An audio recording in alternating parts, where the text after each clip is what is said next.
Hey everybody, it's Rob over at Treehouse Recovery, and today I'm here to give you guys a video that will educate you on the cycle of craving. This video is beneficial for anyone in the recovery community who is interested in relapse prevention. Specifically, the cycle of craving provides insight for anyone who's ever been confused by a past relapse. By understanding how a relapse happened, we can better equip ourselves to avoid future relapse. Let me know if this scenario sounds familiar. You've decided to get sober, or maybe there's been an intervention that encouraged you to enter a recovery center. Maybe you wanted to quit, so you joined a 12-step group. No matter what the situation, you find yourself actively healing and working towards your sobriety. You're receptive to treatment, you're healing from the past, you're building a community, learning tools, building self-esteem, and overall feeling better about yourself. You're becoming more confident in recovery and starting to accumulate some real clean time. Maybe you're even getting more and more chips that represent the ongoing commitment to your sobriety. And then one day, it just happens.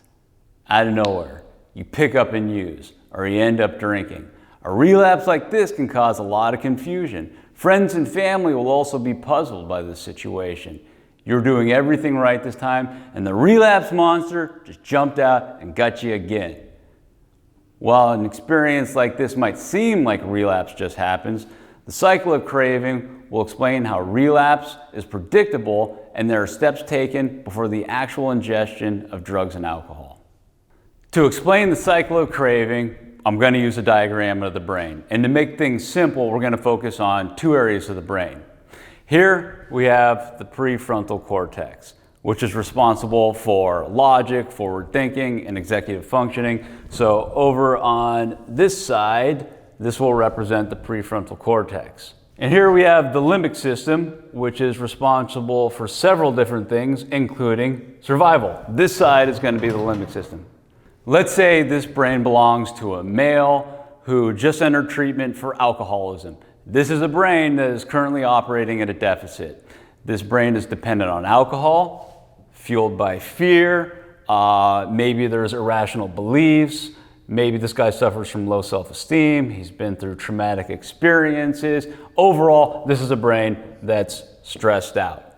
To add to the situation, maybe he's been isolating, maladaptively playing video games, missing work, he's in an unhealthy relationship.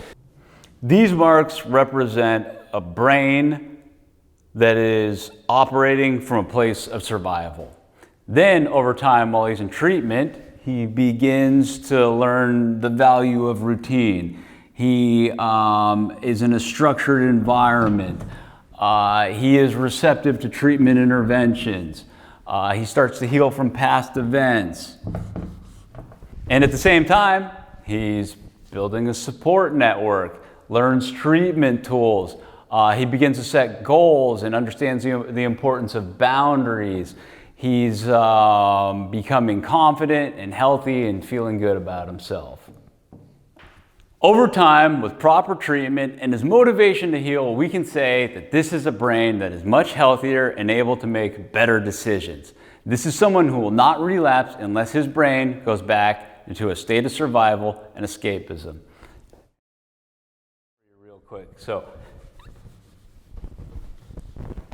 healthy brain operating from a state of forward thinking and logic, a lot of help, a lot of treatment, and survival only being active when it needs to be. So overall, a pretty healthy brain.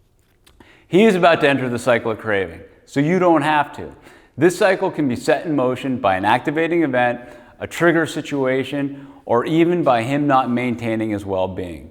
The cycle of craving has 4 phases, starting with obsession.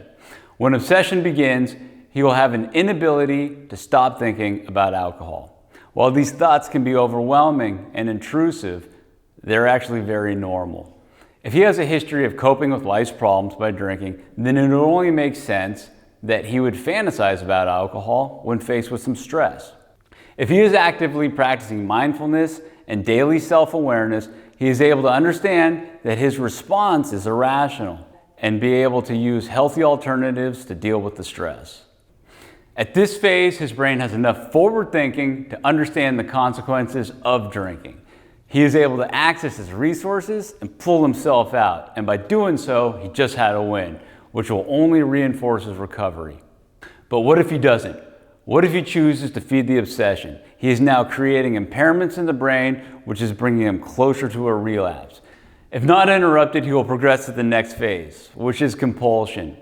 This phase is emotional, where he will begin to have an urge or desire to actually drink. Because the emotional connection to alcohol is now active, his limbic response is now stronger. Let's say he's no longer making physical health a priority. He's no longer using his treatment tools. He's pulling away from his social support network. While this is happening, let's say he's sleeping in, he's binge eating, he's using other maladaptive behaviors. His brain is now so impaired that he is no longer able to use logic, and drinking is beginning to seem like a good idea. He no longer has the ability to pull himself out. But there is hope. If he created strong connections early in his process, the people who know him and care about him can pull him out. Maybe he has a roommate who is so attuned to him that he's able to pick up on these dysfunctional changes. From this, he can offer support and accountability until he is stable. Possibly his roommate gets other people involved. And as a team, they work together. They're able to help him avoid the relapse. Success! He is able to repair the damage, and they collectively have a win. But what if he rejects these interventions? What if he continues to feed the compulsion? He will then move on to the next phase, which is physical craving. This is a very dangerous place for him to be in.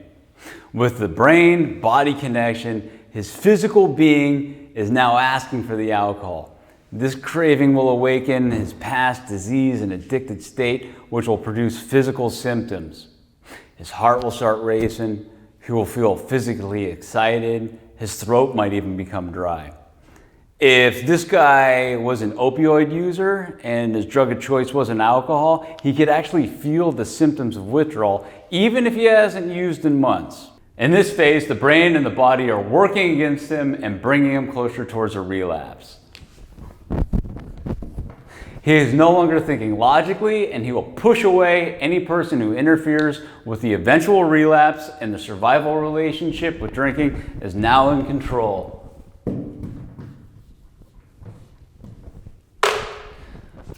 When this happens, he will now act on the craving and move on to the next phase, which is drug-seeking behavior. He is now completely defenseless. At this point, his brain is so impaired that he is either completely unaware of the negative effects of drinking, or he is so emotional that he is somewhat aware but doesn't even care.